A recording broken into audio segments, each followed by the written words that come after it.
যদি কেউ তারাবির নামাজ না পড়তে পারে তাহলে তার রোজা রাখলে রোজা হবে নাকি হবে না? কথা বলেন।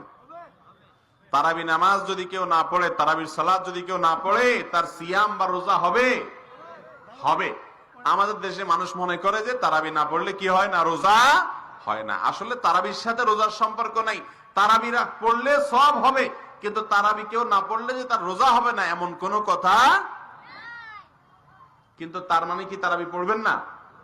রাসূল করিম সাল্লাল্লাহু আলাইহি সাল্লাম বলেছেন, যে ব্যক্তি রমজান মাসে রাতের বেলায় দাঁড়িয়ে তারাবির নামাজ আদায় করবে, আল্লাহ রাব্বুল আলামিন তার পেছনের সমস্ত গুনাহ মাফ করে দিবেন। এই জন্য কষ্ট করে তারাবি পড়বেন তো ইনশাআল্লাহ।